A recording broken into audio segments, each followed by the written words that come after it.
Today on the Topping Show, Starbucks Howard Schultz versus Bernie Sanders, Twitter rolls back from only promoting paid users, GameStop to refocus on brick and mortar, Macy's to get a new CEO, Elon Musk and other IT leaders call for a pause on AI development, Alex Jones trends on Twitter, 44% of Americans work a second job, China owns more than 1 million acres of farmland in Oklahoma, and PepsiCo reveals a new logo.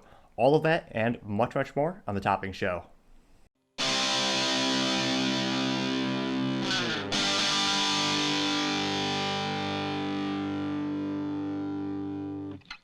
Thank you everyone for tuning in today. Today's episode of the Topping Show is sponsored by ExpressVPN and Topping Technologies. ExpressVPN helps protect your online data, and Topping Technologies is an IT value-added reseller and services company with a special proficiency in IT security. If you're a business owner or an IT leader, use a little assistance, you can reach them at sales@toppingtechnologies.com. Now, jumping into the business part of the podcast, Twitter announced that they're going to roll back their recent policy of only promoting paid users. Earlier this week, Elon had noted that only paid verified accounts would have their statements promoted so that they would show up on the For You section of the Twitter timeline. Thanks to severe backlash and a lot of publicity behind the disdain behind that business decision, Elon has decided to reverse it, thankfully. Although, interestingly enough, that actually was a big incentive. I thought I actually might upgrade to Twitter Blue or whatever he is calling their upgraded version these days. Granted, I don't have a lot of followers on Twitter, but I'm trying to use it as a business mechanism to increase sales for my IT company as well as get some more views from my media company. Granted, my number of followers is pretty small, but I'm debating if you pay for that and it can have the ability to get promoted. I mean, realistically, what's the most effective way to grow on Twitter? Unfortunately, if it's a situation where you need to pay to play, it's one of those interesting situations where backpedaling from this took away an incentive that a lot of people had to sign up for Twitter Blue. And he really does need to increase the revenue and the overall profitability of the platform. As noted before, historically, Twitter has been just a money pit, just bleeding through capital consistently throughout most of their history. And one of his biggest challenges is, how do we make Twitter profitable? And he's done a fair amount. He has a lot of unique ideas, and Twitter Blue, just the idea of it, that was a smart idea to have authorized paid accounts, because now everyone is copying him. The whole industry said he was crazy for doing it, but now you have Facebook doing it, which Facebook also owns Instagram, so both those platforms have that authorization, or subscription service where you appear as authorized, or so you seem more legitimate. Plus, you also have Snapchat rolling it out. So other tech platforms are copying it. So I almost debate if I should put this under the business blunder section of the podcast. So it was good for optics. A lot of people are happy that he's rolling back that. But I think he does need to continue to think of extra incentives to have people sign up for Twitter Blue. So again, they can get more revenue and get the company to actually be a profitable business. Now, other interesting business news, GameStop is going to refocus on brick and mortar. When the GameStop chairman took over, he shifted the company's focus to e-commerce, partially to make investors happy, which is one of the realities once you get into leadership of publicly traded companies and you have multiple investors and stakeholders that are interested in the outcomes. A lot of companies will do things unfortunately, based on buzzwords and publicity. You have a lot of companies going to the cloud, and especially for IT needs, where it's not your computer. So instead of having this computer on my desk, it's someone else's computer in a warehouse halfway across the globe.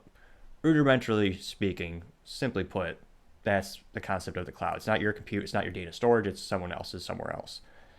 And a lot of companies are doing that partially. It does in some instances decrease cost and make it a little bit simpler, but in some instances they're doing it just because they can put it on their annual letter to the shareholders saying, we have a cloud strategy, because it sounds impressive. So GameStop, they decided to shift into e-commerce partially to make everyone happy, which was an interesting concept, but it also disincentivizes users to go to their brick and mortar stores, which, in my opinion, that's one of their biggest strengths. And it turns out the leadership agrees with me now, because if you need something very similar to the concept of a Best Buy or Target, if I need an HDMI cable or if I need a processor for a computer today, I don't need it in 20. I can't wait 24 hours for it to be shipped to me or for me to buy it from my distributors. I need it right now. You go to that brick and mortar. That is the value of the brick and mortar in many sense. And GameStop had also a retro video game program, and that was online. So they had a program where if you wanted like a Nintendo 64 game or a Nintendo NES game, any of the old cartridge based systems as well as some old CD based systems, you can actually go onto their website and you can purchase the product. Now, the downside of that was a lot of inaccurate data and inaccurate products. And I think GameStop, they thought they were getting into a video game business, expanding in that regard, but it turned out to be it's much more of a collectible business or a collection business when it comes to those old game cartridges. And because there's a premium set on those values, there's a lot of counterfeits. Now, a really good YouTube channel called Pat the NES Punk, so Pat the NES Punk, he actually has a lot of experience in the gaming industry and being a collector, and he talks about the program more extensively than I. Rudimentally put, they launched this program. There's a lot of counterfeits because some of these games are worth, you're not talking $20, $30 games. They have a couple games that are thousands of dollars. And another thing with collectibles is a lot of people will pay for, like, for example, a Nintendo 64 cartridge. They'll pay extra if the label is in certain condition, like the physical color graphic label on the cartridge. They'll put a premium on because it is better quality. So it gets to this very interesting area where is it art? Is it entertainment? Is it a video game cartridge in and of itself? You do have people selling NES or Nintendo Entertainment cartridges for thousands, hundreds of thousands, even $1 million. So it is a very interesting cultural moment as well as video games start to be more appreciated than the traditional, this is just a piece of hardware and it's just a game. And GameStop was more of a traditional video game store where they're used to transactions with new video games. They're all the same from the factory. One might have a bump or a scratch on it, but if it's new, you just exchange it. A lot of these other games, you have very limited supply. So a lot of people debate if that program was actually profitable, but I believe they turned down or they decreased and stopped doing that program because retro video games is such a hyper fluid market. You have to adjust prices daily because the supply and demand is so fluid. It's almost like the stock market. So that's why when it comes to retro video games, you see most of the success behind those categories would be mom and pop shops or even eBay and other bidding websites because a mom and pop shop could adjust their prices daily because sometimes you have to with those video games because there's a lot of variables that go into retro video games that are no longer made. So it's interesting to see that GameStop is starting to refocus on the brick and mortar store. And they noted that the cut from the e-commerce side of the business was one of the main reasons they were able to show a profit last quarter, which is the first time they showed a profit in 2 years. Now, it's extremely important for them to show a profit, especially because it's publicly traded. Stock market is a big indicator of how the company is doing and the public perception and confidence of the company. That profit warranted the stock to increase by about 40%, which is astronomical. And again, hindsight's 2020. Too bad I didn't get some. And closing down the e-commerce, their revenue actually only went down by 1%. So moderately negligible amount, but the profits went up because they were able to decrease those costs because with any e-commerce, there's a lot of back-end logistics. You have warehouses, packaging, processing. There's a lot of additional steps and costs and overhead that go into that. So going forward, I think it's going to be a good idea for them to refocus on the brick and mortar experience and focus on how to get gamers into those stores, give them a great compelling reason to spend money at their company. Everyone already knows they specialize in video games better than the other competition, such as this hybrid stores where you have Target and Walmart where they sell video games, but it's not their core competency. Now, it'll be interesting to see how they further incentivize people to go to the store. Now, other interesting retail news, Macy's is going to get a new CEO, and they're one of the most iconic, fascinating retail companies ever. They've been in business for 165 years, and they're known for their iconic sponsorships for you got the Macy's Day Parade, and the new CEO is actually, or the current CEO, Jeff Genellette, Jeff, Gennette, Gennetti. Regardless, he's going to retire in 2024. And he did a lot of great things to the company. Under his leadership, he kept the company afloat throughout the rise of Amazon.com as well as COVID-19. Now, just staying in business is a big feat because during that same period, you had many other competitors go out of business. You had, I believe it was JCPenney, Sears, and Neiman Marcus. They all went bankrupt. So they're still around, but they restructured and they changed ownership. And then you also have Macy's outperformed their competitors such as Nordstrom, Kohl's. So they're doing pretty darn good. And he was behind the building of the company's e-commerce platform, which for their business is going to help them out a lot. And I think it's a good way for them to supplement their sales as well. So you don't have just the brick and mortar stores. Now, he also helped fend off activist investors who were pressuring them to spin off the e-commerce into a separate entity, where, of course, doing that, you would also lose all the benefits of that, including the profit revenue.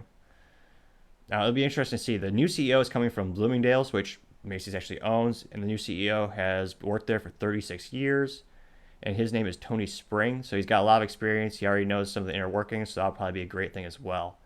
Now, other interesting note on business, Elon Musk and other leaders are calling for a pause to AI or artificial intelligence systems, and they asked for a pause on training of AI systems. So a little over 1,000 critics have signed an open letter, which calls for at least a 6-month pause on open experiments and tech using AI. Other prominent minds that agree with Elon include Steve Wozniak, who's the co-founder of Apple. You also have Grady Bush, who's the chief scientist at IBM, one of the most respectable long-term IT companies and providers in history. You also have Tristan Harris, who's a tech ethicist. That title's a little less impressive. That's kind of ambiguous. Where do you work or what do you do? Regardless. And you also have the OpenAI CEO, Sam Altman, asking for regulation in the industry. Now, the downside to them asking is, I don't know how realistic it is, because more and more businesses are seeing this as a competitive advantage to their business, empowering them, increasing their revenue, decreasing their costs. And a lot of companies, especially overseas, they will not stop innovation for a New York minute. And there's a lot of threats to AI. There's a lot of benefits, of course, as well. A lot of people are speculating, are we going to get into the era of Terminator, Rise of the Machines, where they take over? Granted, you already have defense capabilities where they make their own calls or they will execute strikes without human input, which is a little concerning, also fascinating, but concerning. But it'll be interesting to see if any U.S. regulation is put on the technology or any limitations are put on the capabilities of it. And the concern seems to be valid because it is moving exponentially quicker every day. And the technology is only getting faster, more accurate, more impressive. And it's even past there's a specific test that actually you put on people to see if they can tell if they're talking to a machine or if they're talking to a person. I believe it's the Turing test specifically. And it's passing those tests, which for throughout all my lifetime, or short time, but it's never really worked. So think of when you go to a website and you have a chat bot, or you're talking to, I say talking, quote unquote, you're typing in questions to an online prompt on a website for a homepage. You can usually tell if it's just a robot copy pasting answers based on your limited input. So based on XYZ input from you, they have pre-made answers for those situations. They have other websites like my tech company where it just forwards the message to me. Now, it's passing the Turing test, so it is becoming darn near hard to distinct and even undistinguishable from real humans. And that part is particularly concerning. We're long past the day of the Atari 2600 and all the technologies that seem to be so simple. We have AI images and parodies of not only presidents, but also business leaders, scientists, and those AI deepfakes are real in terms of they are so good, people can't tell the difference, which is quite concerning because with one video from a CEO of a publicly traded company, you can tank the stock, or maybe a nation state leader, you can cause war. It's one of those things where we're developing technologies to stop it, or rather to recognize when it is an AI image, but it's the whole cat and mouse game similar to IT security. It'll be interesting to see if the government or anyone steps in to say, we're going to slow down the innovation of AI. In terms of the Magic 8 Ball, I would say the outlook is not good in terms of, I don't see that innovation slowing down, regardless, even if there's a law put in place. It'll be interesting to see how that progresses, but many businesses are starting to use that technology, and we'll see how it goes from there. Now, interestingly enough, going to the culture section of the podcast, one of the best places to find culture is Twitter. You'll find darn near anything and everything there. Some of it is fascinating. Now, Joe Rogan was recently interviewing Shane Gillis, who's another stand-up comedian, and they were talking about how Alex Jones is being fined for $1 billion for lying and defaming the families of the Sandy Hook massacre a couple years back. However, politicians and corporate news outlets who lied about Iraq's WMDs, or weapons of mass destruction, faced zero consequences. So that's an interesting contrast. And $1 billion is actually more than the GDP of many countries. And there's this video going around, which I found fascinating. So this was when he was being on the stand talking with the lawyers during his case. And I thought it was interesting. This is a video, but they added in the clapping and Joe Rogan's little response. But this is interesting. One of the things you've been talking about on your show is your allegation that government officials are aiding in pedophilia, child trafficking, and the grooming of children, right? You mean like what Jeffrey Epstein did with the Clintons?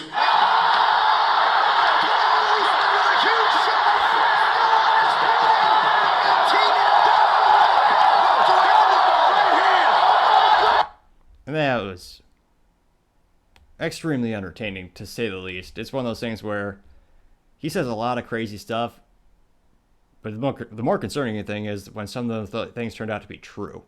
And for years he had that conspiracy theory of the island, and now we know that's actually a real thing, horrifically enough. He's still officially banned on Twitter. Elon hasn't let him back on, and Elon specifically called out that he wouldn't bring back Alex on the platform. So he's still not on that platform. It'll be interesting to see. He was recently on Steven Crowder's platform, which they're now doing their exclusive mug club through Rumble, which is a great alternative media outlet. Think of it YouTube, but less censorship. So it's great. However, the limitation to that technology or that platform is much fewer people go to it. So there's always a trade-off. Now, another interesting cultural note. According to a couple reports, 44% of Americans work a second job, which is astonishing. That's a 13% increase from 2020. Now, this is according to Lending Club report. So that's the entity that came out earlier this week. And this also might also be a redefinition. So back in 2021, there was a new law thanks to the presidential's American Rescue Plan Act of 2021. And like most political documents and initiatives, the irony in that is unpalatable. Now, according to that act, they're going to rescue you by taxing you more. But so, according to that act, if you make more than $600, you have to report it to the IRS and claim it as taxable income. So if you pay someone $600 or $601 to mow your lawn, rake your leaves, or help you unload trucks at your grocery store, whatever you do, they're now an employee, or you have to 1099 them, and they have to treat it as income. So that might be part of the equation of why people are working 2-3 jobs. And I suppose I am too with my media company on top of my IT company. But it's also one of those concerning things. So according to Flex Jobs, they found that 69% of employed professionals want or have a second job. Now, this is coming off of a 40-year high inflation, costing Americans an additional $5,200. And another concerning part is, according to the report, a noted 62% of Americans are living paycheck to paycheck. That is an increase of 2% going from January 2023 to March of 2023. And it's one of those sad things where I absolutely believe it. And even I live in one of I'm a little biased, I would say the best state in the United States, but Texas has one of the strongest economies in the United States, partially because more businesses keep moving here because we are good for business, both lower cost of living, but also businesses have less tax burdens here, and there's less laws, rules, and regulation. So just moving a business here, you're saving millions or even billions of dollars. Look at Tesla. They saved a lot of money moving their headquarters from California to Austin, Texas. And Austin is actually more of the expensive part of Texas, but even just doing that, they saved a lot of money. So, but even in my area, I'm seeing a lot of people I know who are working 2-3 jobs just to try to meet ends meet as they try to combat inflation. And it's not just inflation, but the taxes are going. It's a very unfortunate situation, and I don't see the situation being remediated anytime soon. Unfortunately, with the inflation just getting worse and worse, the rate seems to be decreasing, but it's still advancing, unfortunately, and a lot of Americans are struggling with that. And hopefully, people will be able to come together and come to to some unique solutions. Ideally, decreasing regulation and taxes would be great because it would help businesses and have that ripple effect of throwing a stone in a pond where you have savings throughout the whole industry and the whole ecosystem. So it'll be interesting how that progresses. Now, going over to the politics part of the podcast, which this is one of my most fascinating things, is when, well, like most things in life, you have the amalgamation of politics, culture, as well as business. Now, this is a perfect example. The Starbucks CEO versus Bernie Sanders. Now, I should say former CEO Howard Schultz recently stepped down. He was recently called to the Senate under the threat of a subpoena to address allegations that Starbucks have been breaking labor laws and fighting attempts for employees to unionize. Howard was serving as CEO for the third time recently as a couple days ago, actually. And he is a longtime board member and majority shareholder. And you could also give him credit to, I would say, basically being the founder of Starbucks. It's very similar to McDonald's, where the McDonald's brothers started McDonald's and they had a couple sites, but Ray Kroc was the guy that came in and approached them with this plan to franchise it and grow it exponentially.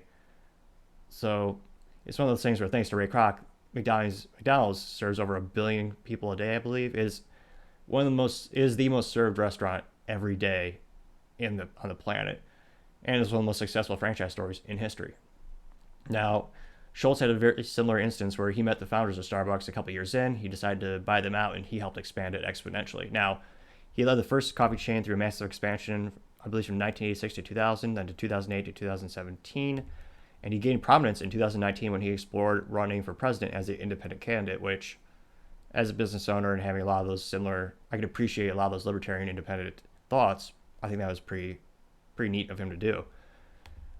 Now, for years, he was actually, ironically enough, for years, Howard Schultz was praised by Democrats in particular for paying employees well above the minimum wage and giving them unparalleled benefits compared to the competition. Unfortunately, this is a culture issue. Nothing is ever good enough, and whatever you give is never enough. In many instances, I feel. I actually remember I had a family member who worked at Starbucks growing up, and my sister is not a cashier, she's a barista, which sounds a lot fancier, and that was part of her role, but she was making 30% more than all of her friends when compared to their hourly rate. She got benefits, and so it wasn't just healthcare benefits. She got dental, I believe, and as well as college tuition benefits and stock options for being a barista, for serving coffee, hot bean water in a cup, and you're getting unparalleled benefits. So in terms of like a retail experience or a restaurant experience early in your career or high school job, that is astronomically amazing. It's one of those things where we should have a foreign exchange program where people go to work for a day in Cuba. There's a reason my family never went back, but many reasons actually. But it's a great opportunity to work at Starbucks. They have all those benefits, and it's also, you get to work in a warm, climate-controlled building, something that is completely foreign to our ancestors. I mean, my grandpa worked in an aluminum foundry in Michigan 7 days a week for years, which is basically the hottest. It is very challenging, and he never complained once. And now you have kids on TikTok literally crying at Starbucks because their orders are too complicated. That was a real trend. I kid you not. Nevertheless, that fascinating how all these things come together. But getting back on track now, Howard Schultz was called before, and he was talking to I think it's self-proclaimed socialist Bernie Sanders, who praises countries like Venezuela and visits them.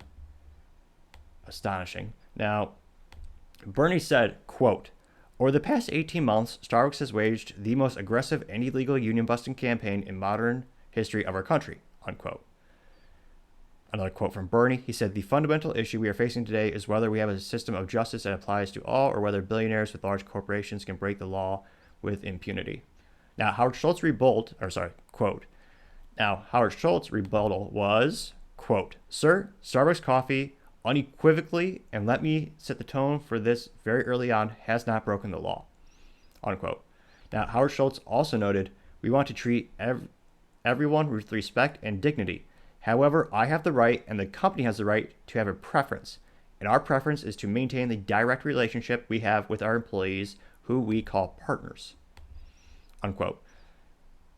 And that is a very valid concern. I've read books by Walmart, Home Depot, from their founders, a lot of retailers, and unions used to serve important purpose 100 years ago, back in the day.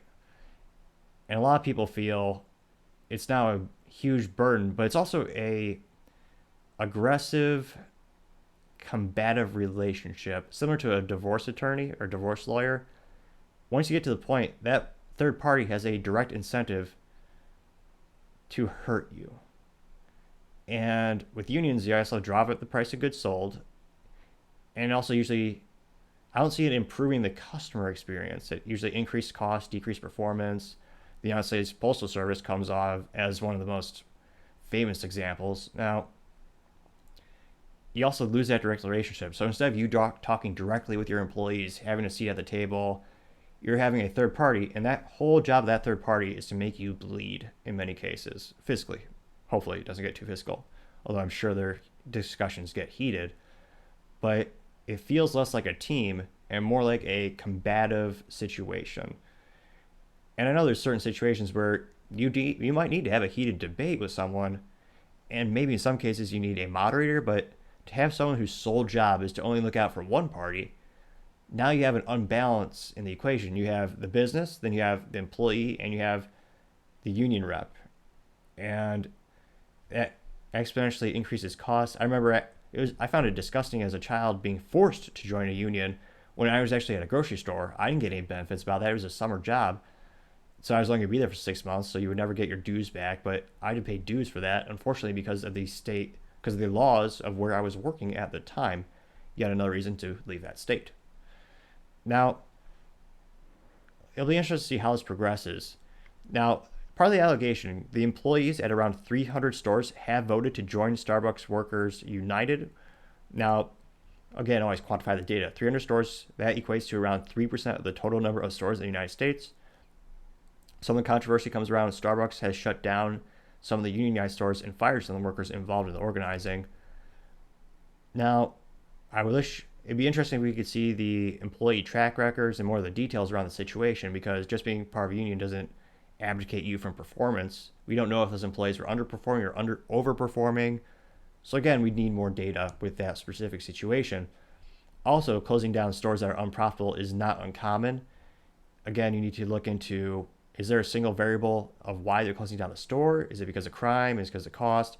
Well, also, having a union increase the cost, decrease the profit. Depending on the situation of those stores, that might be a make or break. It'll be interesting to see if they can prove they closed down the store just because it was that single variable of them becoming unionized. Now, the federal judges have found Starbucks violated labor rights in 8 cases. However, like many instances, Starbucks is appealing that ruling. Rudimentarily speaking, that means they're fighting back and asking for another chance for them to prove their side of the story. So we're still waiting on the final result as it goes throughout the court proceedings. But it's an interesting situation. They are one of the most successful companies in history, and they basically invented the category of a coffee chain. And they've been around for a long time. I don't know. To be honest, I haven't looked at their W10 or W9, W11, where I forget the fancy term for the actual paper used, where you tell the stockholders, shareholders, here's how we're doing fiscally. It'll be interesting to see, would a union break the business or put them out of business? Or would they have to increase the cost of goods sold to the consumer to an unattractive price point, which decreases sales? It'll be interesting to see how this plays out long term. But a lot of people are speculating one of the reasons Howard stepped away from the situation as CEO was partially because of that friction. Because historically, they didn't have any unions, and they were I believe that's one of the reasons they would expand exponentially so quick. It used to be a joke. You can't throw a brick out of a window without hitting Starbucks because there's so many locations. Now, going on to another fascinating part of the politics as well as business, China is buying more and more of U.S. land. Now, this specifically is going to affect the agricultural industry. Republican Senator from Oklahoma, James Lankford, apologies, if he's listening somehow. That'd be fascinating if it was. James Lankford bringing the issue to light and bringing up concerns that is a security breach. Now, he specifically noted that over 1 million acres in Oklahoma farmland are owned by foreign entities, including nations like China. And China has recently doubled the number of acres that they own. Now, this also goes back to a joke one of my friends used to tell me that China would never attack the United States or bomb the United States because they basically own the United States. And unfortunately, it isn't just in terms of them purchasing a lot of intellectual property or traditional American brands, but they're also buying physical assets as well. This further proves that point or that joke, perhaps. Now, Oklahoma has more land sales to foreign entity than any other state, which I don't see the upside to allowing that to happen. I'd rather American farmers own that agricultural land, or American entrepreneurs have that ability to purchase that, or American businesses have that ability to purchase American land. You usually don't see this the other way around. Now, Langford claims that and quote, these are Chinese criminal organizations that are moving in, and you're not going to move in and move that much money without some awareness from the Chinese Communist Party setting it up. Which is certainly true in regards to China. The government heavily monitors, regulates, and participates in business there, foreign and abroad. Which is actually one of the issues with TikTok. ByteDance, the parent company in China, the reason they can't just spin off the company easily is because China doesn't want that. The government doesn't want that. So you've seen it in other industries. Here it's more agricultural, and Langford would like to, quote unquote, fix the, quote, gap in federal law, unquote, regarding for entities' ability to openly purchase agricultural land, and behesting his fellow lawmakers to, quote, be attentive at what China is currently attempting to do on American soil. Which I think is a valid concern. When he says illegal activities, I'm not sure if he's talking about substances like marijuana, which are illegal on a federal level, but are becoming decriminalized on many states. And some are allowing, I believe it's medicinal marijuana, to be grown legally and distributed to authorized. That's another fascinating topic in and of itself, where the federal government isn't authorizing it, but there's also federal laws that have a ripple effect around regulation of the industry. And that might be what he's attempting to say here. He doesn't specify the actual specific Chinese criminal organizations, or if it is just a Chinese mafia. Either way, you have a foreign entity buying American land. I don't think is a benefit to that. Now, a perfect example of all things are not equal. There's no private land ownership in China. We can't invest there. And it's actually in a law. Of course, laws change. They're fluid sometimes. So there's a law, quote unquote, no foreigner can currently own land in China. So it's one of those things where it's definitely not equal. They're buying up millions of acres, and we can't buy a square inch over there. And there's a lot of people that are saying this is a national security concern as well, which I tend to agree with. It's not in our best interest to have someone else own all that land, especially you're actually hurting yourself. You're shooting yourself in the foot when they own agricultural land, because one of the biggest exports from the United States are agricultural goods. And China traditionally has purchased many of those goods as well.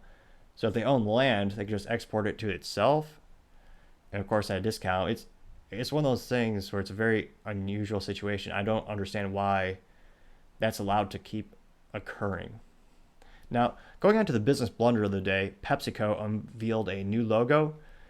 Now, the previous logo has been used for 14 years, and also has probably spent hundreds of millions of dollars building that brand awareness and building that loyalty to that specific logo, which is why traditionally logos aren't changed too often, but they are changed often enough to refresh the design.